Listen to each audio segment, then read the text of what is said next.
What is going on, gentlemen? And welcome back to the fastest fantasy football forum on the Fantasy Jacks podcast. Thank y'all for tuning in, even though most of y'all are eliminated. Still appreciate you rocking with your boy, and we're going to get into week 16. Really excited about the award show next week, so make sure everyone's there for that, and all of the voting information will be sent out at some point whenever I'm not lazy. What's up, guys? So this is me in post-editing.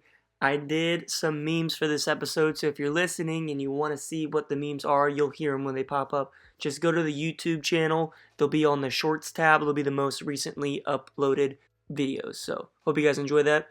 Back to the video. With that out of the way, guys, let's get into the matchup recaps from last week. Round 1, we had 2 matchups. As it is, 2 first-round buys. We're going to get into those first-round buys, too, because I think that's important for this week in terms of the previews for the analysis that I'm going to do, because not many segments I can do, so we're going to really dive in to the analysis. And maybe someone takes something away from it, maybe not. Maybe I'll just be rambling. I want to get into the first game, and it was off to Grandma, losing to the 08 Lions, 145.8 to 128.44. I gotta say, this was AJ's first appearance in the playoffs, and it was a valid one. It was a valiant effort. He would have beaten someone else that made the playoffs, so, you can hold your head high on that if you'd like to. But for the 08 Lions, an absolutely great performance from Jahmyr Gibbs, Mike Evans, Jonnu Smith. I was kind of critical of this, but Sam Laporta ended up being fantastic play there.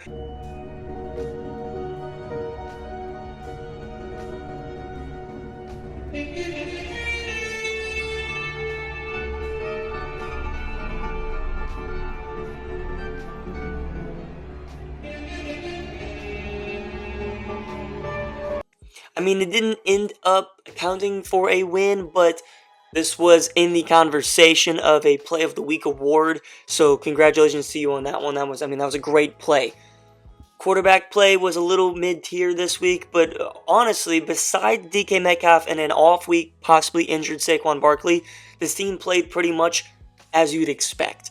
Maybe not 37 points from Mike Evans, but 28 points from Jahmyr Gibbs. Jonnu Smith, as we know what he's capable of doing, he's putting up 20 every week, it seems, so he's the guy right now. Zach Charbonnet actually didn't perform really well, but besides that, guys, the 08 Lions are firing on all cylinders with firepower that this team has. I mean, it's a solid bet. I think it was plus 500 to win it. I think that was a very solid bet. Those lines have moved. Off to Grandma, great season. Up and down season. You were the top dog, you were the bottom dweller, and you made it all the way back to the playoffs. I hope you can have a sense of comfort knowing that you played the best you could. I mean, you didn't mess up the flexes, which I was worried about. You didn't mess up the running back situation with Ramondre and Garendo. You played everything to the absolute best of your ability. Zach Ertz got hurt and sold you there, but your team played great, and quarterback play has been an issue all season. It did come back to bite you here. Not much you could have done about it, honestly. I am sorry, but you had a great season. Something to have some momentum into next season for you. You're going to get a top 6 choice at picking this year, so that's great as well. I'm a nasty guy. I really am. Next up, the other game. The Guardians of your mom's house took down Team DD 144.34 to 104.7. I honestly want to say this. I think the top 6 teams actually made it into the playoffs this year. I think all of these playoff teams were the best teams, even though there was a lot of 7-7 finishes and there was a lot of drama at the end of the season. I think the top 6 guys made it. And I honestly think the top 4 guys are moving on. When you look at the Guardians, Jane Daniels had a great performance. James Conner, the best performance of his season. Do you hear me? I'm not afraid anymore.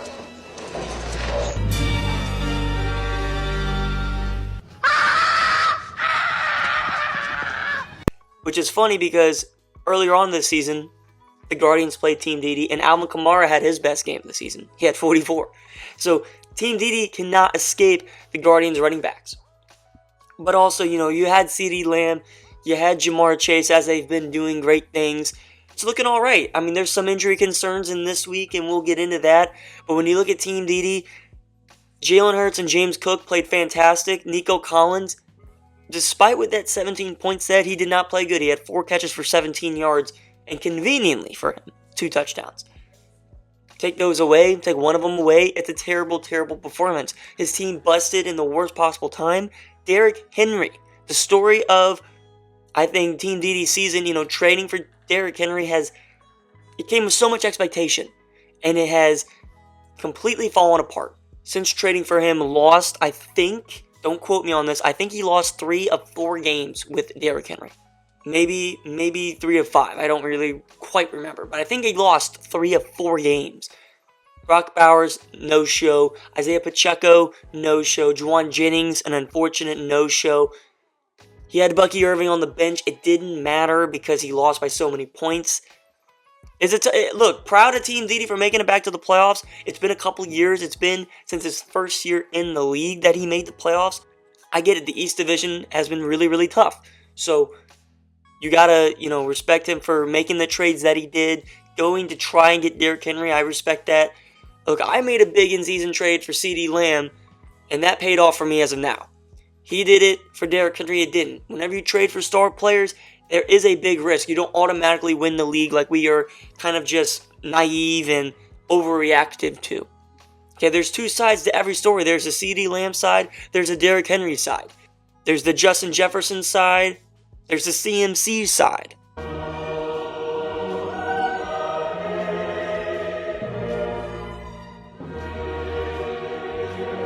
Now, I want to mention these 2 talking points, okay? I know the Dogs had a bye week, but I gotta highlight the fact that his team went absolutely insane again. I mean, Josh Allen, 41 points again in the bye week. That's not something that Tyler wanted to see because it meant nothing. Bijan had a bad game. Najee had a bad game. That was encouraging. But when you look at his bench, Terry McLaurin, Brian Thomas, both going off. He sat them. I don't think he didn't do it on purpose or anything, but had he started them like he normally would, his team would have a lot more than 113.48 points. So is there any sense of, is my team going to bust now because my team's been playing so good? Talking about the Dogs. They've been playing so good on such a great tear. I think this would have been another 140-point performance had he started Terry or Brian Thomas. You figured out that combination like you usually would over Amari Cooper, obviously. It's another 140-point performance. Perfect. Everything. Down to the last. I mean, it's all right. Like, woo! Nice. It's the biggest piece of dog shit. That's why it's the GOAT. The GOAT. Is Tyler a little bit worried about that? I don't know. I would imagine he is, but that's just me. Because when you go to the other guy here, Kent Chubchek, I know this guy is a little bit worried. Okay, because look, 162 points in the bye week, that is not what you want.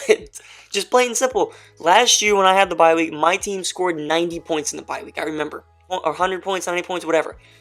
I ended up scoring 150, 170 points in the next 2 weeks. For Mez here, Lamar had 36. Amon-Ra St. Brown had 37. Devontae Adams had 43. Vintage Devontae Adams performance, which I love Devontae, so that's awesome. Romeo Doubs had 2 touchdowns. How are you not worried just even in the slightest for this team? And it's the only team that's ever lost a bye week because now David Montgomery out for season. You don't even have him, and that sucks. That's a really, really big blow. He was the running back, 15? Let me look. Running back 12 on the season, gone forever. Bye, see ya. He didn't do much for you, but it didn't matter. I don't know how Mess is thinking. Hopefully he sends in a video later on in this episode. I will be reaching out to everybody. This is the first team I think that has lost a bye week. But now let's get into the Week 16 matchups. Obviously, then there's 2 matchups now. So it's going to be the Guardians of Your Mom's House, the 4 seed, taking on Kent Chubchek, the 1 seed, and the 08 Lions taking on the Dogs, the 3 and 2 seed there, respectively. Let's go to the Guardians and Kent Chubchek. I think this one is the biggest game in terms of narratives because there's so many injury concerns for both managers right now. Kent Chubchek, okay? Kenneth Walker potentially injured. As we know, David Montgomery's gone. That's a huge thing. Joe Mixon was banged up in that last game. We'll see if he, plays through it. But he was pretty injured. Another hip drop tackle. Injuries for the Guardians. Tony Pollard on a really bad ankle, maybe doesn't play. Alvin Kamara hurt his groin on like a 4 or 5 win team against Green Bay on Monday night. Probably won't play. So this is going to be a really important game of management. Okay, look, there are some things that these managers cannot help. Lamar Jackson plays Pittsburgh. That's a terrible matchup for him, but you cannot sit Lamar Jackson. Joe Mixon against Kansas City. On top of potential injury concerns, Kansas City is a terrible matchup. They're really good. Amon-Ra St. Brown against Chicago. When they played earlier on in the season, Amon-Ra had 12 points. That's a bad matchup. And he just went off. Devontae Adams just went off. Rams play a stingy too-high shell. Maybe Devontae Adams gets shut down. He just scored 43. I don't know. You're not comfortable with that. Cade Otton has not been good. Dallas looks like a formidable opponent, but Cade Otton's been terrible recently. What's your confidence there? Romeo Doubs against New Orleans. He just scored 2 touchdowns. Where's your confidence there? Tyrone Tracy, tough matchup against Atlanta. They're the 11th best against the run, and they're stingy. Their D-line's been playing fantastic, and they've been shutting down pretty much every running back they've played except Aaron Jones a couple weeks ago. That was the only one that did anything. So let's just imagine, for the sake of imagining, Kenneth Walker is out this game, so you move Tyrone Tracy up to that RB2 spot. Who do you have fill in? You picked up Jalen McMillan. You picked up Nick Westbrook-Akine and Michael Wilson. Do you run one of those 3 out? What is your confidence level there? Right now, his projection says 126. I don't know if that's going to stay at 126. I do think that's a little bit inflated. But if I'm Mez, I'm worried because my team just went off. My team has tough matchups, and my team has some injury concerns, right? I mean, everyone pretty much does at this point. But I mean, Mez, it's a big emphasis on Mez's team. When I look at the Guardians, it's kind of a similar story, but there was way better matchups, okay? Jaden Daniels against Philly, that's tough, but it's like Lamar Jackson. You cannot sit him. James Conner against Carolina, that's a great matchup. Tony Pollard, if he plays against Indianapolis, is a great matchup. I'd almost rather, and I'm being vulnerable and honest with you guys, I'd rather Tyjae Spears get the full workload. I'd rather Tony Pollard just sit out. Your ankle's hurting, dude. Don't hurt it anymore. Just play Tyjae Spears. Tyjae Spears has been great when he gets a full workload, especially last week. And against Indianapolis, I think it's going to be really, really good if Tyjae Spears can get the full workload. If Tony Pollard plays, I'm going to have a really big decision. Do I sit him? Because I don't know the workload. I don't know the health. I think that's a big, big risk. So that's why I said earlier, the management aspect of this game is going to come really into play. Jamar Chase against Cleveland, that's great. CeeDee Lamb against Tampa Bay, that's great. Tight end controversy here. Brenton Strange in the starting lineup as of now. I'm going to sit Dalton Kincaid because I don't know what's the need of Dalton Kincaid. He did the best he could last week. Most targets, I think. I think one of the higher receiving yards on the team. Only 9 points. He had a touchdown called back. Is this the week that he gets in the end zone? Probably. But is his upside as high as Brenton Strange in a favorable matchup in a possibly shootout game? I mean, it's 2 bad offenses against 2 bad defenses. No Max Crosby for Vegas. I don't know. The big question here, well, I'll get to that big question in a second. Adam Thielen in the flex, he's a lock. I'm not changing him no matter what. He's in there for sure. I'm positive of it. I did pick up Jerome Ford, though. That's a big question. George Pickens, probably not going to play. I really hope he doesn't play because that's going to be another question I ask myself. Coming off an injury, shorter, I don't know. That would be tough for me. The big question is Alvin Kamara. What do we do with Alvin Kamara? Injured his groin. Okay, tough matchup against Green Bay on Monday Night Football. I have Kendre Miller on the bench. Handcuffed him a while ago. What is the play here? To be honest, I hope Alvin Kamara does not play because I will play Kendre Miller. Hopefully gets 20 touches that game. Some BS checkdowns. It's going to be between him and Romeo Doubs on Monday Night Football. I'd probably need a lead going into that because I'm not confident that Kendre Miller could totally outscore Romeo Doubs given his potential. But then the questions come up. Do you play Travis Etienne in there? Do you play Jerome Ford in there? Do you play George Pickens if he's healthy in there? The problem is George Pickens plays on Saturday. They're not going to know if Alvin Kamara is going to play on Monday by Saturday. They're not. They're going to string that out until probably Monday before game time, which sucks. Do I sit him down completely for Jerome Ford against Cincinnati? Do I take the risk on George Pickens if he does play? Travis Etienne, he's in a good matchup against Vegas, to be fair. He's been playing decent as of recent. Maybe I put him in there. I don't know. I'm not going to stack him and Strange, though. If I go Etienne, I'm putting in Kincaid. So there's my in-depth analysis on both teams there. And it's really, I think, a pick-em this week. Because there's so many avenues where both teams bust. The problem with the Guardians this year, 5 you fucked up awards. That's the most out of anyone by far. It's 5 of the 6 losses attributed to this team this year. All could have been avoidable. And 8-6, it's fine. Limped into the playoffs a little bit. 2 back-to-back 140-plus point weeks. Something to monitor there because it's due for some regression eventually. Who is going to regress more, though, this week? Will it be a Can't Chubchek or will it be the Guardians? I think the Guardians have to play this week perfectly in terms of management, and Can't Chubchek's got to get lucky on some of these bad matchups. Let's go to the 08 Lions taking on the Dogs, and the Dogs this week take the crown of the biggest points projection line at 132.5 points. Colin coming in at 123.7. I really don't see how it's that far off because obviously the Dogs have been playing fantastic, but I think the 08 Lions have some great pieces on their team. We're going to get into that.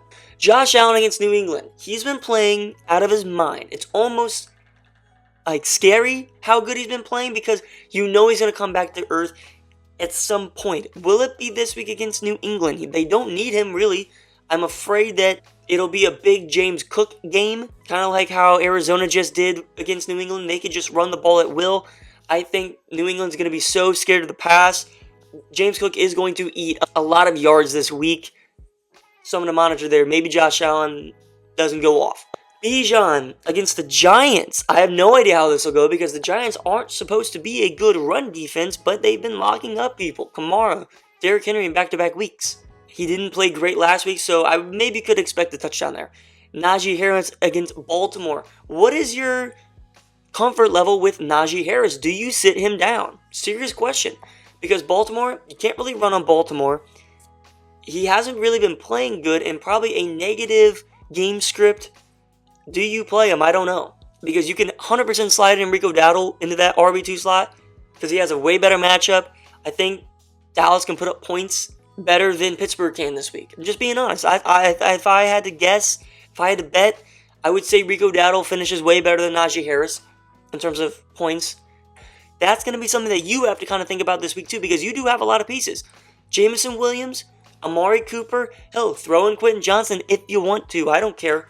Because I think Najee Harris will not do good this week. Terrible week last week. I'm not going to say costed them the game, but that fumble was very costly. And you could say, yeah, he'll be motivated to move and be better. But will he, though? Tough matchup. Tough game script for him. Terry McLaurin against Philadelphia. Last time Terry McLaurin played Philadelphia, I think he had literally 1 catch. I'm not confident in Philadelphia against Washington. I'm not confident in Jaden Daniels. So that means I can't be confident in Terry McLaurin. Do I think he'll be better than 1 catch? Absolutely. Philadelphia's defense has been worse the past few weeks since the last time they played. Whenever Philadelphia's defense played Washington the last time, oh my god, it was the best defense I've ever seen in my life. It's not going to be that this week, thankfully. But still, you cannot expect a great game. Justin Jefferson against Seattle. Justin Jefferson is defense-proof, quarterback-proof, what have you.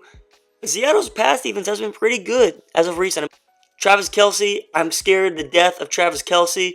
Anytime the wheels start turning, he falls off the wagon again. I don't know why. Maybe no Mahomes. Maybe more Travis Kelce involvement this week because of the injury. So that's the only saving grace here. Brian Thomas against Vegas. I think that's a good matchup. And then, like I said, Rico Dowdle in your flex. That's a great matchup there. Great play. I like Rico this week. My biggest question for the Dogs is, do you sit down Najee Harris this week? In your head, you might be thinking, no way in hell I do that because he's gotten me here. It's Najee's going to be better. But you have to, in the playoffs, make these tough decisions. I know it. I'm dealing with them too. I think every manager is. Let's go to the 08 Lions, guys. 08 Lions finally getting this second round here. And I know last year he was very disappointed that he could not make it this far. He had the CMC treatment. CMC almost costing him a season again. Luckily, Jahmyr Gibbs looks to be a league winner. No more David Montgomery. Jahmyr Gibbs is destined for 30-plus touches probably. Along with Saquon against Washington, I mean, your running backs can really win you the week. But when you look at Jordan Love against New Orleans on Monday night, that's a pretty scary matchup. It's very possible that Green Bay just runs it down their throat. 3 touchdowns from Josh Jacobs again. It's very possible that happens. They probably don't need to throw it that much this game. I mean, look, the Green Bay Packers are going to win this week. You go get an Aaron Rodgers on the waivers because it's going to be more of a competitive game against the Rams. Jets and Rams at least. Jahmyr Gibbs, against Chicago, a run funnel team. You can run all over Chicago with Jahmyr Gibbs, who's a dual threat running back. It's looking like just a 40-point game from Jahmyr Gibbs. Honestly, it's looking like a 40-point game. And this would have really avenged his loss last year whenever he lost to CMC, who scored 40 points, so this would be pretty funny. Saquon Barkley against Washington. He is injured. He got injured last game. I don't know what the severity is. I don't think anyone does. I think he's still going to play because he's chasing the Eric Dickerson record.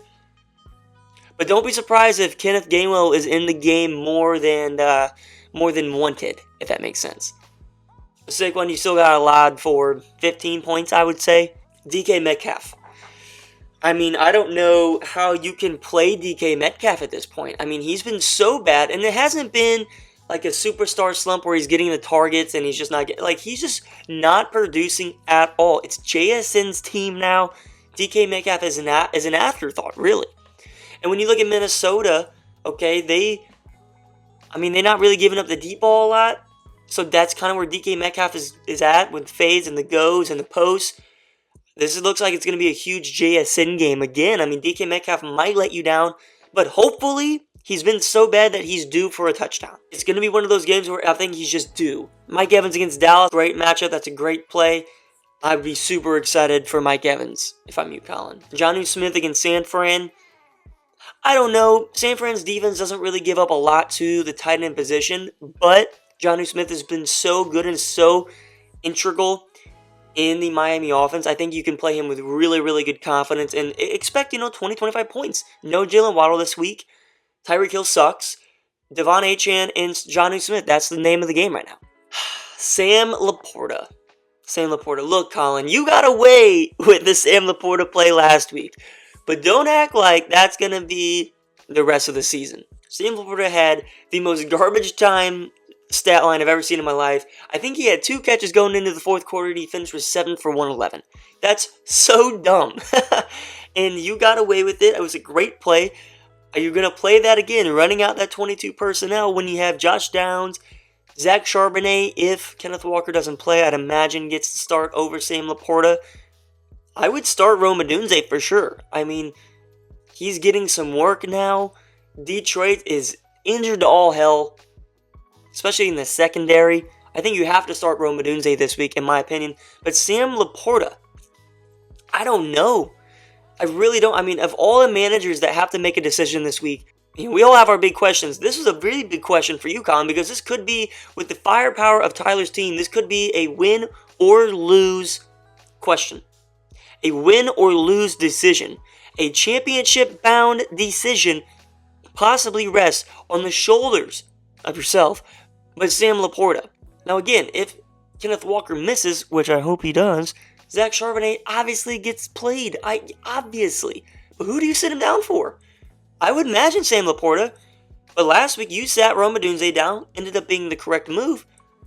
Man, I don't think I could do that this week. Especially with the Bears needing to play catch up all game.